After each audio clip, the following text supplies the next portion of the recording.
بسم اللہ الرحمن الرحیم۔ السلام علیکم ناظرین، میرے آج کے مہمان ہیں ISI کے سابق افسر میجر ریٹائرڈ محمد عامر صاحب۔ عامر صاحب سانحہ بہاولپور ہوا۔ لوگ کہتے ہیں جی آپ لوگ اپنے چیف کو، اپنے صدر کو، اپنے اتنے جرنیلوں کو آپ ان کو نہیں بچا سکے تو آپ اور کیا کرتے؟ کیوں ہوا سانحہ بہاولپور رونما؟ اندرا گاندھی وزیر اعظم ہاؤس کے اندر قتل ہوئی، شیخ مجرمان بابائے بنگلہ دیش تک قتل ہوا، اس کو نہیں بچا سکے۔ نیپال میں پورا شاہی خاندان ملیا میٹ ہو گیا۔ امریکی صدر کینیڈی قتل ہوا، رابرٹ کینیڈی قتل ہوا، ریگن کو گولیاں لگی، اور بڑی مثالیں دے سکتا ہوں۔ اندرا گاندھی کا بھی کچھ عرصے بعد قوم کو پتہ چلا کہ کس نے قتل کیا۔ یہ کامیابی اور ناکامی کا معیار نہیں ہو۔ دیکھیں بات یہ ہے، جنرل ضیاء کا جو کریش ہوا جو موساد کا ایجنٹ تھا جس کو میں نے پکڑا تھا، بیسیکلی وہ کوٹا سے ریلیٹڈ تھا، اور اس کو ہم نے پکڑا تھا 11 مئی 1988 ضیاء الحق کے کریش سے قبل۔ کیا نام تھا اس کا؟ اکرم اوان۔ وہ چونکہ MI میں تھا، آئسولیشن میں تھا، اس کو پتہ نہیں چل رہا تھا، تو C-130 کریش کے بعد ایک دن ہم بیٹھے تھے تو ہم نے اس کو ایسی ویڈیو لگا دی، کل قریشی تھے، بڑے صغیر تھے، تو اس ویڈیو میں جب وہ دیکھا کہ وہ تو جنازے کی ویڈیو ہوتی ہے، اس میں جنرل حسین اوان کا ذکر آیا تو وہ پھوٹ پھوٹ کر رونے لگا۔ تو ہم جب ریٹائر روم میں گئے تو میں نے بڑے صغیر کو کہا کہ سر یہ رونا جینون ہے۔ جب دوبارہ آئے تو پھر اس نے وہ کہانی چھیڑ دی کہ میں جب انڈیا گیا تھا تو وہاں موساد کا ایک افسر آیا تھا، تو انہوں نے کہا کہ مجھے انہیں ایک آلہ دیا تھا اور میں نے لا کے ایئر چیف مارشل ذوالفقار کے حوالے کیا تھا، اور یہ کاکپٹ میں فٹ ہونا تھا، اور اسے فارم ریلیز اور بھی ڈیٹیل بتا دی۔ اب اس نے جو ڈیٹیل بتا دی اور میں نے پرانی رپورٹ سے نکالی تو اس سے کنفرمیشن ہو گئی۔ مثلا اس نے کہا کہ چیف مارشل ذوالفقار کی فلاں تاریخ کو میٹنگ ہوئی جس میں انڈین سفیر بھی آیا تھا، تو ہم انڈین سفیر کی سروینس کرتے تھے، تو جب میں نے چیک کیا تو وہ ٹھیک تھا۔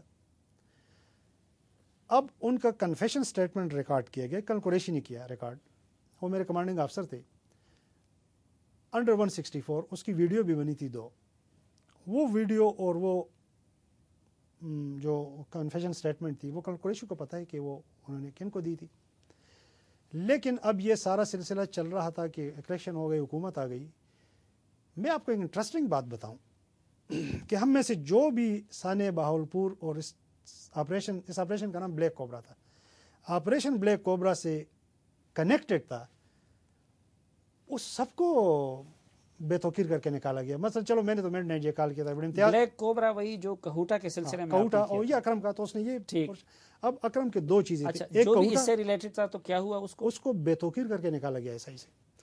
مطلب چلو جل حمید گل نے IGI بنائی تھی، بڑے امتیاز نے IGI بنائی تھی، میں نے انوسینس پروو کر دی، میرے ساتھ ہوا، لیکن اور کون تھے بتاتا ہوں، لیکن جو اس کا انٹروگیشن ٹیم کا جو سینئر افسر تھا کل قریشی، اور اس کو بھی اب اس کے کیسے نکالا گیا کہ مسعود شریف نے ایک ویڈیو بنا دی کہ کل احمد ایک نامی آدمی اور گیسٹ ہاؤس میں پیپل پارٹی کے ایک ممبر میاں عبدالحق کو مل رہا ہے، اس کو سپورٹ کر رہے ہیں۔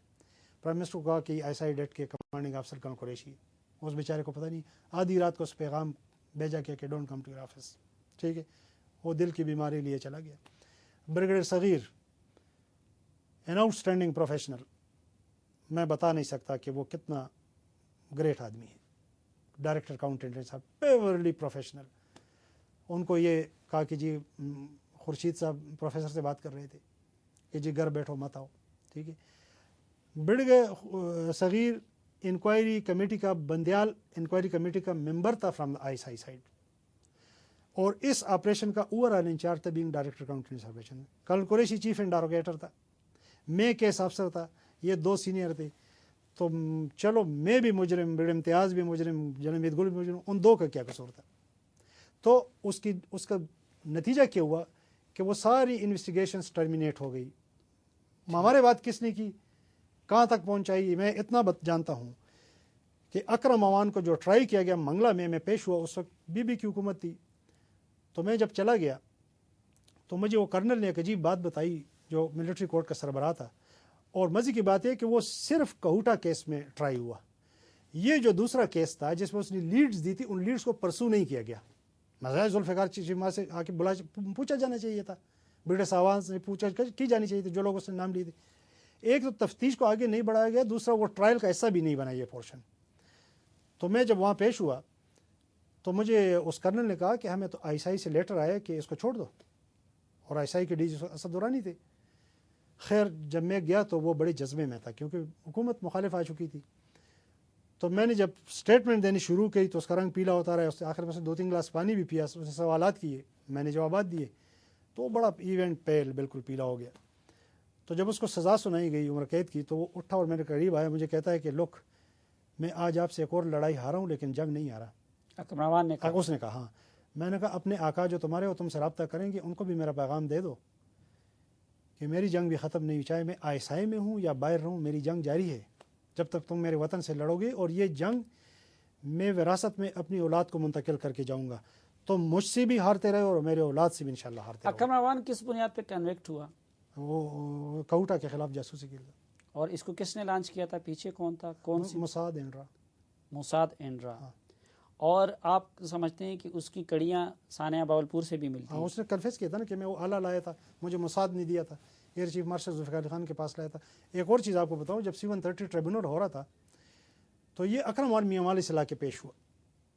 بھائی ایک قیدی, اور اس نے وہاں پہ میرے خلاف اور امت گل کے خلاف, جناب امت گل کے خلاف, اور بہت کچھ جو جس کی جی میں کہا. اس نے اعتراف کیا کہ ہاں میں ایک سویڈن لڑکی کے ذریعے موساد سے تھرو ہوا تھا. اس اسٹیٹمنٹ میں اظہر سہیل ایک صحافی تھے جو نواز شریف کے ہر حکومت کے خلاف بڑے سرگرم عمل رہے. اس نے اگلے دن 13 سرخیاں اس کے لگائی اخبار میں. تو جب وہ لگی تو میں نے ٹریبونل کو پیغام بھیجا کہ میں پیش ہونا چاہتا ہوں. میری خبر لگی کہ آج میجر عامر پیش ہوگا اور انکشافات کرے گا, تو دنیا امڑ آئی تھی ادھر, سارے صحافی تھے یہاں اسلام آباد کے, میرے دوست بھی تھے.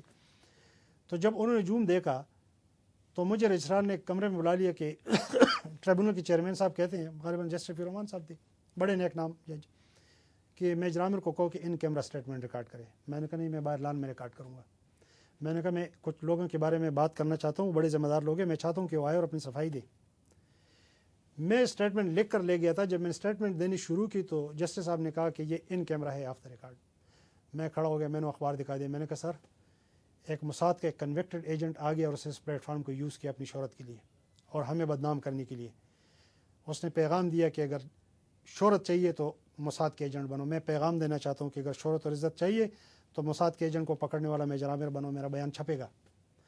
تو کیسر بٹ میرے دوست صحافی کو کھڑا ہو گیا. اس نے کہا جج صاحب آپ منع کریں, ہم پھر بھی چھاپیں گے. پھر اس کے بعد سعود سائر صاحب کھڑے ہو گئے, سکندر احمد صاحب کھڑے ہو گئے, طارق بٹ صاحب کھڑے ہو گئے, جاوید قریشی, بہت سارے دوست صحافی سب کھڑے ہو گئے. پورا ایک جو ہے نا ہنگامہ ہو گیا. جج صاحب نے کہا کہ ٹھیک ہے آپ چھاپیں. اگلے دن میرا بیان اخبارات نے چھاپا من. کسی نے آج تک تردید نہیں کہ میں نے جن کا نام لیا. ایک مختصر سی بریک لیتے ہیں, بریک کے بعد واپس آتے ہیں.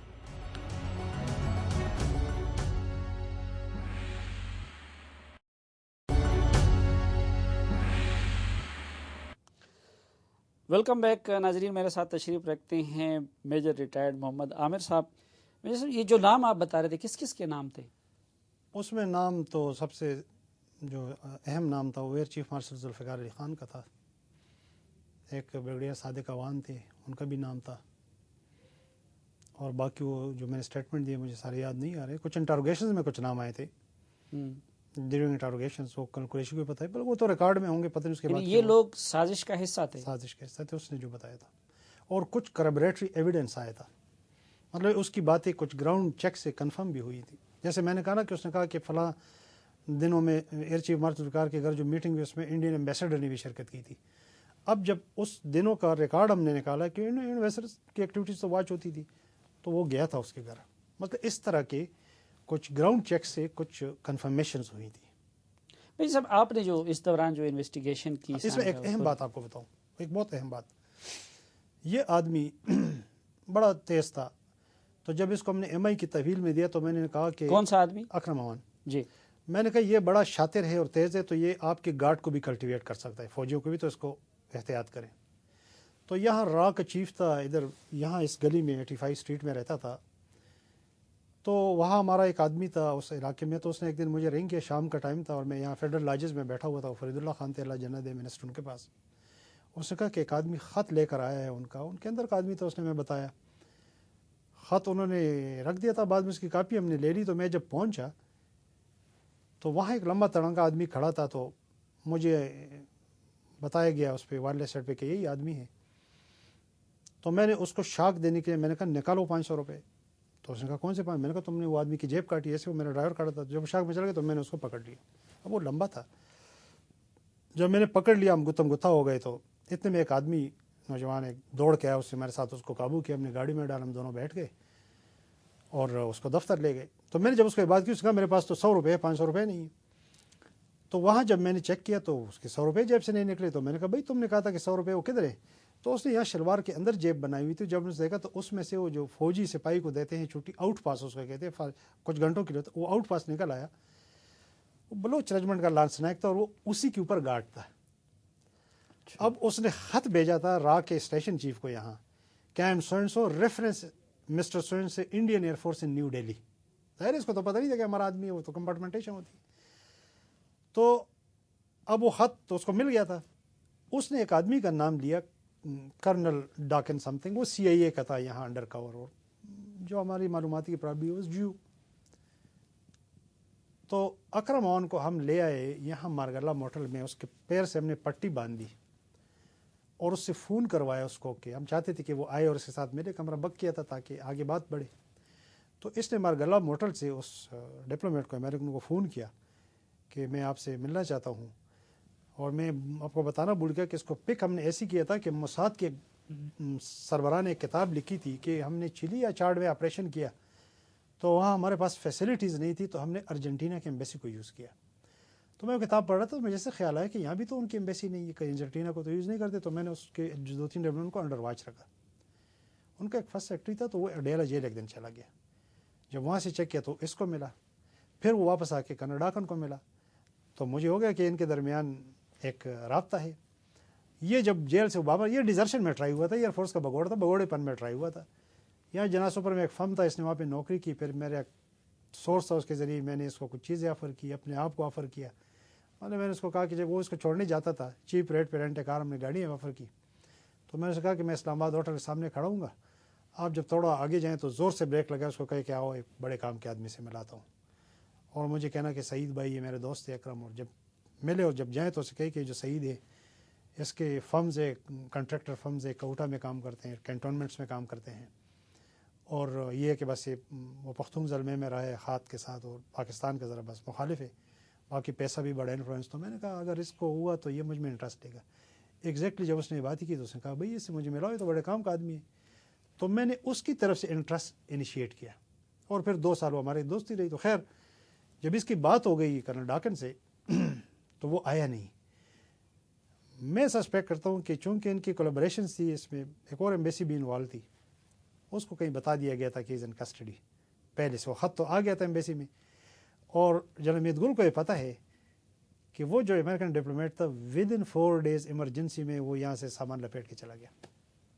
اچھا, ہی لیفٹ پاکستان, ہاں پاکستان چھوڑ گیا. یہ جن صاحب کو پتہ ہے, یہ تو کہ ہم ISI سے بھی بریفنگ لیتے تھے, کلیئرنس لیتے بہت سارے, بٹ ہریڈلی وہ پاکستان چھوڑ گیا. تو وہ خط جو تھا نا, مجھے لگتا ہے کہ شاید آپس میں انہوں نے ایکسچینج کیے تھے چیزیں. کہ تو اٹ مینس کہ امریکہ بھی انوالو تھا. دیکھیں جہاں تک معلومات ہے میں نے آپ کو دے دی. اچھا میں صاحب اگر ہم رہتے کرن قریشی رہتا سے ہم رہتے تو شاید بات کچھ آگے کلمینیٹنگ پوائنٹ پہ چلی جاتی. ایک مختصر سی بریک لیتے ہیں, بریک کے بعد واپس آتے ہیں.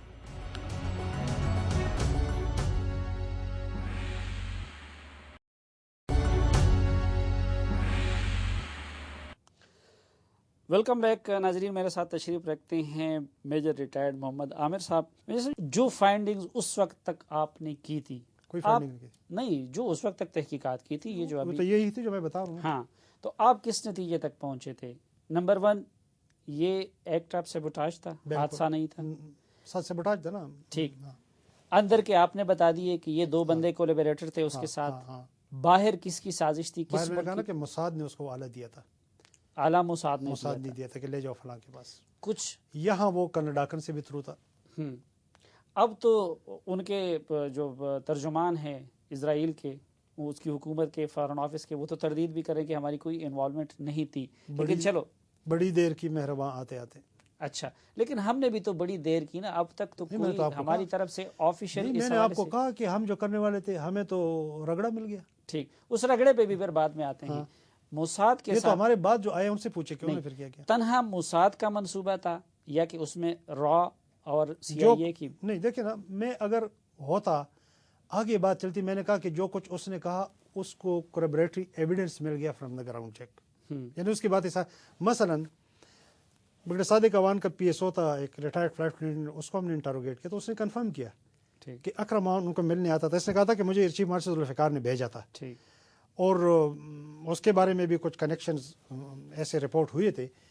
تو وہ نبیل نے وہ بھی کنفرم کیا, اب وہ اس آدمی کو اس نے بڑی لفٹ کی تھی, ڈنر کیا تھا. تو اس طرح کی چیزیں دیکھیں, یہ بڑا لیبوریس جاب ہوتا ہے. یہ ایک ایک کڑی آپ میں لاتے ہیں, دن لگتے ہیں, راتیں لگتی ہیں, یہ اس طرح تو نہیں ہوتا. لیکن وہ چیز ہاف وے رہ گیا جب ہم چلے گئے. ہمارے بعد کیا ہوا؟ اچھا, یہ کس نے آپ کو اس پروسیس سے ڈیٹیچ کیا یا پھر اس عمل کے نتیجے میں آپ لوگوں کو سزا دی؟ مڈ نائٹ جے کال نے. نہیں, مڈ نائٹ جے کال, لیکن ظاہری بات ہے آپ کے چیف تو جنرل اسلم بیگ تھے نا. آپ لوگوں کے ساتھ یہ جو کچھ ہوا, جو آپ لوگوں کی سٹیٹمنٹ ہے کہ اس کی بنا پہ آپ لوگوں کو سزا دی گئی, یہ سزا دینے والا اسلم بیگ تھا؟ دیکھیں, ریٹائرمنٹ آرڈر تو فیڈرل گورنمنٹ کرتی ہے, لیکن ریکمنڈیشن تو ان کی تھی. انہوں نے ایک بار خود کہا تھا کہ جنرل بابر روز آ کے میرے دفتر بیٹھ جاتے تھے. اب جنرل بابر کا کیا کام تھا؟ وہ تو ڈیفینس منسٹر تو کرنل چیمہ تھے, اور ڈیفینس ایڈوائزر جنرل امتیاز تھے. اس کا کیا کام تھا کہ جاتا تھا روز وہاں بیٹھ جاتا تھا. لیکن دیکھیں, ہماری کمانڈ کی کمزوری تو تھی کہ وہ تحفظ دینا تو کیا کہ ہمیں انصاف بھی نہیں دے سکے. اس کی طرف دوبارہ چلتے ہیں, ثانیہ باولپور کی طرف. یہ جو تفصیل آپ بتا رہے ہیں کہ جو کچھ ہوا, اس سے تو یہ بات سامنے آتی ہے کہ آپ لوگوں کے خلاف بھی جو کچھ ہو رہا تھا, آپ کو جس طرح ڈیٹیچ کیا گیا, تو اس میں اسلم بیگ صاحب جو اس وقت آرمی چیف تھے ان کا, یا اسد درانی صاحب, ان کا بھی ہاتھ تھا. آپ کیا سمجھتے ہیں کہ آپ لوگوں کے ساتھ جو کچھ ہوا ان کی وجہ سے نہیں ہوا؟ اور اس سے یہ بات نہیں نکلتی کہ ثانیہ باولپور کے حوالے سے ان کی بھی پوزیشن کلیئر نہیں تھی؟ نہیں, دیکھیں, میں جنرل بیگ کے بارے میں جو کہوں گا, جو میری اسیسمنٹ ہے, جو فضا بنائی گئی تھی نا, اس میں اگر وہ ہمارے اوپر سٹینڈ لیتے, یہ میرا اپنا خیال ہے, تو شاید سول ملٹری ریلیشن کو بہت شدید زک پہنچتی. یعنی غلط فہمیاں اس حد تک پیدا کی گئی تھی, دشمنوں کی طرح کھڑا کر دیا گیا تھا, پریزیڈنٹ کے خلاف, آرمی کے خلاف, آئی ایس آئی کے خلاف. دسمبر 88 میں مجھے یاد ہے جنرل امیت گل نے ڈیٹ کمانڈر کانسٹیبل بلا لی, اس نے کہا کہ we are loyal to this political government, کوئی سیاست نہیں ہوگی. ہر آدمی کو ان کا دشمن بنایا گیا, ہر آدمی نے ایک دکان کھولی ہوئی تھی, ایک مذہب ایجاد کیا گیا. میں نے کہا میں بھٹو صاحب کے ساتھ اس طرح بیٹھا رہا ہوں, میں جب اسٹوڈنٹ تھا, میرا آج بھی وہ آئیڈیل ہے. میں نواز شریف کیمپ میں بیٹھی ہوئی, میں بھٹو کو نہیں بھولتا, لیکن مجھے بھی پیپل پارٹی کا دشمن ہے. اور یہ میں اس لیے نہیں کروں کہ میں خوشامد کرتا ہوں, میں نے ان کو بھگتا ہے, کسی کو شوق ہے تو دوبارہ کر دے. میں یہ خدا کو گواہ بنا کر کہتا ہوں کہ میرے دل کی آواز ہے. میری ایک حرکت بتا دے, پیپل پارٹی کا ایک آدمی لا کر دکھا دے کہ میرے ہمارے ساتھ زیادتی کی, لیکن مجھے بھی ان کا دشمن بنایا گیا. کل قریشی کو بھی بنایا گیا, بڑی صغیر کو بھی بنایا گیا. انہوں نے تو کوئی آئی جی آئی نہیں بنائی تھی. اچھا, اس معاملے میں ثانیہ باولپور کے حوالے سے آپ تو ٹھیک ہے, اسلم بیگ صاحب کے بارے میں یہ اچھی رائے رکھتے ہیں کہ وہ مجبور تھے, میں کہتا ہوں, لیکن جنرل ضیاء کے صاحبزادے اعجاز الحق صاحب, جو کہ بار بار جب بھی ثانیہ باولپور کا ذکر آتا ہے تو وہ آپ کا نام لیتے ہیں کہ میجر عامر سے پوچھا جائے, میجر عامر سے پوچھا جائے. اس نے میری اسٹیٹ میں 18 سال بعد پڑھی ہے. ہاں, تو وہ بھی اسپیئر نہیں کرتے جنرل اسلم بیگ صاحب کو, جس طرح جنرل اسلم بیگ صاحب اس کے فوراً بعد آئے, ایک چکر لگا کے فضا میں اور اسلام آباد میں آ کے, اور پھر آپ لوگوں اعجاز الحق کا مسئلہ یہ ہے, وہ کہتے ہیں نا کہ شہتوت کے رستان غزالوں کے پرے تھے, اس بار بھی میں جشن میں تاخیر سے پہنچا. وہ جشن میں تاخیر سے پہنچتے. میں اعجاز الحق کے بیان کو سیریس نہیں لیتا. یہ بتائیے کہ کیا اگر اسلم بیگ چاہتے اس وقت آرمی چیف کی حیثیت میں, تو یہ تحقیقات آپ لوگوں کے ذریعے منطقی انجام تک نہیں پہنچ سکتی تھی؟ میں نے کہا نا کہ سر, میں نہیں, ہر آدمی کے بارے میں کیسٹ دیا گیا. کل قریشی کے لیے جیکال 2 بنایا گیا, جعلی کیسٹوں کا دور تھا, بڑی بدگمانیاں تھی, اور پیپلز پارٹی کے پیچھے 10-11 سال کی ایک تلخ تاریخ تھی. میں کہتا ہوں کہ آرمی قیادت بھی مجبور تھی. پھر دیکھیں, اب بہت ساری باتیں کس کس کا ذکر کریں گے. یہ اس وقت یہ تھا کہ پرائم منسٹر نامزد ہوتا تھا, تو طے یہ ہوا تھا کہ جو اسپیکر کا الیکشن جیت جائے گا ان کا پرائم منسٹر نامزد ہوگا. تو یہی air chief marshal Zulfiqar Ali Khan صاحب امریکن ایمبیسڈر کو ملے, خفیہ, اور پھر دونوں ملے پریزیڈنٹ کو. تو مجھے پتہ چلا, تو میں نے جا کے جنرل امیت گل کو بتا دیا, آپ ان سے پوچھ لیں. میں نے کہا سر وہ کچھ ایکٹیویٹیز ہوئی ہے اور میرا خیال ہے کہ پرائم منسٹر پیپل پارٹی کا نامینیٹ ہو جائے گا, اٹ ہیز بین ڈیسائیڈڈ. انہوں نے کہا نو, یہ تو ابھی تک کوئی فیصلہ نہیں ہوا ہے. میں نے کہا میں تو آپ کو انفارمیشن دے دی. انہوں نے غالباً چیف سے بھی کنفرم کیا, اور چیف کو بھی پتہ نہیں تھا, لیکن ہوا وہی تھا. 2 دن بعد میں جنرل صاحب نے کہا تھا کہ تمہاری انفارمیشن ٹھیک تھی. تو دیکھیں پاکستان کی پالیٹکس اور پاور گیم میں آپ ایکسٹرنل فیکٹر کو رول آؤٹ نہیں کر سکتے ابھی بھی. یہ بڑی بدقسمتی ہے. ناظرین، میجر صاحب کی باتوں میں کتنا وزن ہے، یہ فیصلہ ہم آپ پہ چھوڑتے ہیں اور آج کے جرگے سے اجازت چاہتے ہیں. اجازت دیجیے. اللہ حافظ.